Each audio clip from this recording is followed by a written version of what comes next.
bienvenue sur Monaco Info. Alors, qu'allons-nous découvrir dans cette édition aujourd'hui? La réponse en images.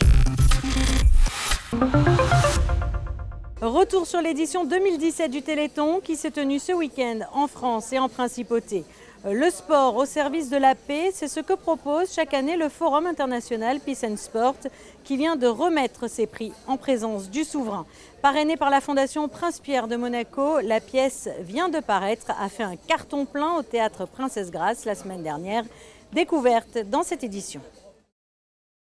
Le Téléthon 2017 a eu lieu du 8 au 10 décembre, une édition qui revêtait une importance particulière puisque le premier Téléthon a été organisé il y a 30 ans, en 1987 exactement. Sandrine Nègre revient sur les temps forts du Téléthon monégasque cette année. Vous faites peut-être partie des nombreuses personnes qui ont traversé les différents stands qui composaient une nouvelle fois le village du Téléthon. Un village qui a reçu la visite samedi de leurs Altesses Sérénissimes, le prince Albert II et la princesse Charlène, accompagnés de leurs enfants, le prince héréditaire Jacques et la princesse Gabriella, quelques heures à peine avant une date importante, celle de leur 3e anniversaire célébré le 10 décembre. Une belle illustration du soutien apporté par la famille princière aux actions menées par le Téléthon, dont la marraine d'honneur en principauté est d'ailleurs la baronne Elisabeth-Anne de Massy. Le Téléthon peut aussi compter sur le soutien de nombreux bénévoles qui n'hésitent pas une seconde à participer. Je suis bénévole depuis le premier Téléthon. Avec Ursula Ferrérol, ça doit faire, je sais pas, 18-19 ans. Je crois que Philippe devait avoir 2 ans quand on a su sa maladie. Donc Ursula avait fait le premier Téléthon. On faisait que quêter à l'époque. C'était pas grandiose comme maintenant, tout un village comme ça. Autres fidèles présents chaque année sur la manifestation pour apporter leur soutien, les sapeurs-pompiers de Monaco, avec la toujours très attractive montée de la grande échelle. En fait, on est occupé à mettre bien les mains, les pieds sur les barreaux et on ne se rend pas compte qu'on monte si haut. C'est une fois arrivé en haut, on se dit ah oui, effectivement, c'est quand même un peu haut. Et vous êtes encadré par un sapeur-pompier? Oui, qui est juste derrière moi et un autre au sol qui me tient au niveau de la ceinture de rappel si jamais je rate un barreau.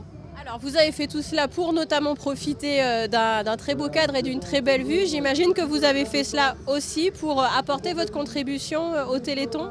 Oui, tout à fait. Et en plus, je suis bénévole pour le Téléthon sur le stand du tir. Et les sommes données par les participants contre des tickets sont ainsi reversées au Téléthon pour la recherche. À quelques pas de là, le club Harley de Monaco et ses motos attirent aussi de nombreux amateurs. Ce samedi 9 décembre, les membres du club apportaient leur soutien à la manifestation bien sûr, mais la journée avait pour eux une dimension particulière. À la mi-journée, les obsèques de Johnny Hallyday avaient lieu au cœur de la Madeleine à Paris. On a fait une parade ce midi en collaboration, c'est un grand mot, en synchronisation avec la parade qui est partie de Paris, justement pour lui rendre hommage avec tout le club de Monaco. On a fait le tour de la Principauté. Et là, vous diffusez tout l'après-midi et demain aussi de la musique de Johnny Hallyday? Ah ben, de toute façon, on est né avec lui, donc on mourira avec lui aussi. Hein. Le Téléthon Principauté a été marqué par bien d'autres temps forts sur lesquels nous reviendrons plus largement dans un magazine d'ici quelques jours sur Monaco Info. Retour à présent sur le Forum international Peace and Sport, l'événement annuel de cette organisation mondiale s'est déroulé en fin de semaine dernière à Monaco et aura réuni de nombreux intervenants de renommée internationale. Le forum aura été ponctué par une soirée de gala avec la remise des Peace and Sport Awards en présence du souverain. Le reportage d'Émilie Rousseau.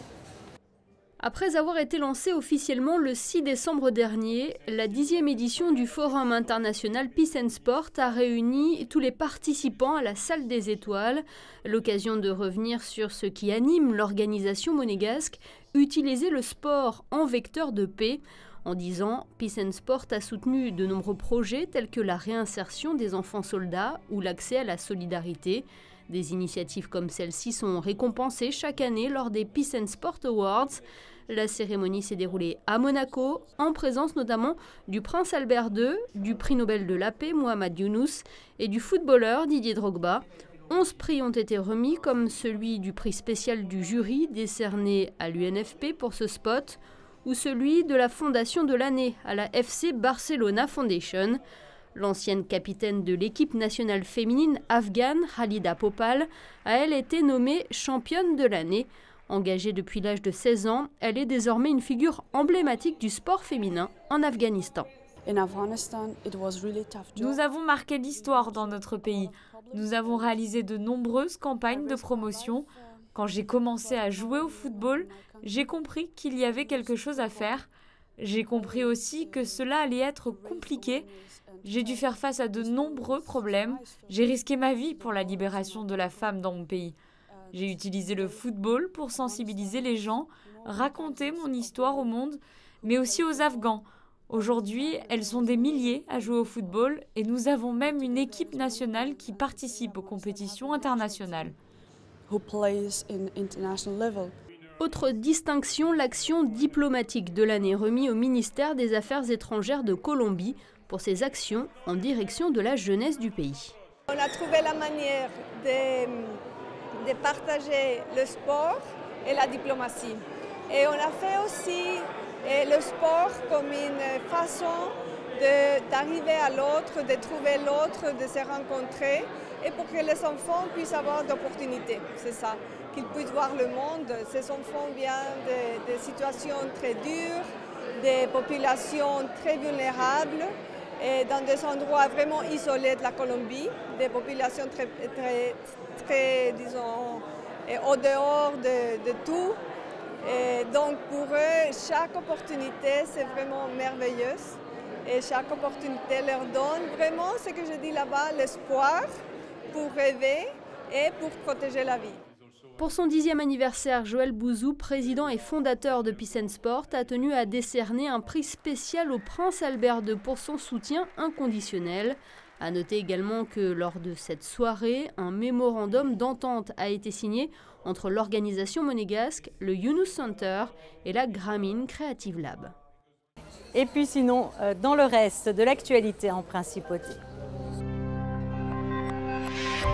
On ouvre cette page brève avec le bicentenaire des Carabiniers du Prince. Tout au long de l'année 2017, de nombreuses commémorations et manifestations ont été organisées avec entre autres un concert exceptionnel à l'auditorium Régnier 3, un repas de corps de la force publique en juin dernier, une exposition au Palais Princier, la participation de l'orchestre des Carabiniers du Prince au Edinburgh Military Tattoo cet été, ou encore, et la liste est exhaustive, la prise d'armes de la fête nationale le 19 novembre avec la décoration par le prince du fanion de la compagnie de l'Ordre de la Couronne.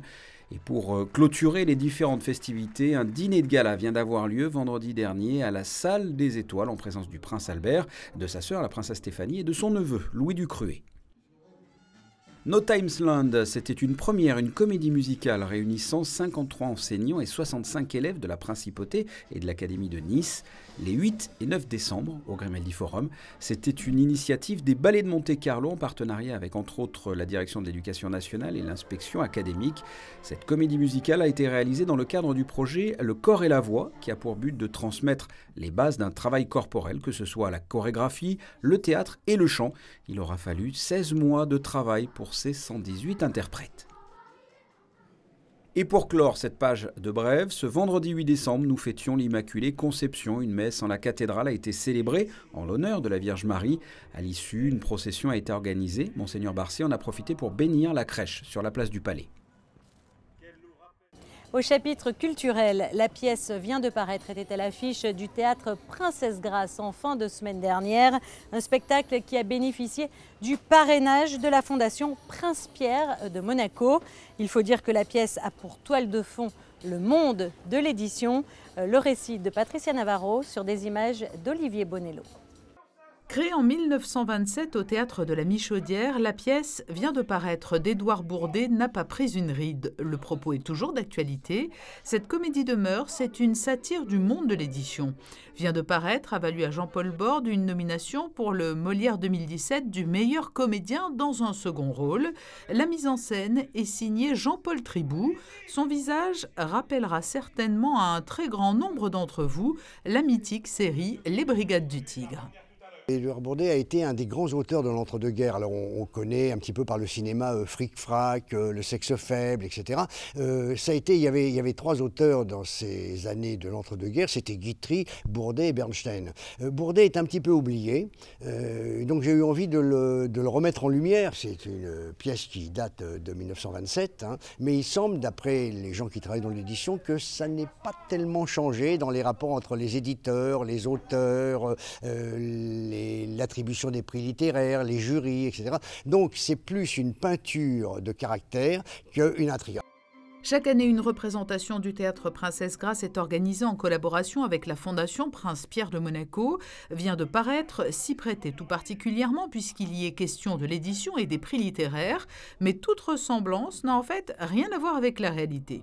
Cette pièce était tout à fait adaptée. En revanche, je tiens à préciser qu'à la Fondation Prince Pierre, il n'y a pas du tout toutes les machinations qui vont se passer ce soir sur scène.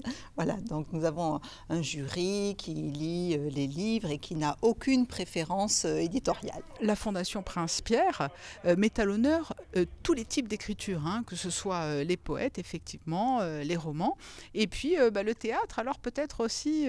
Alors c'est-à-dire que la Fondation...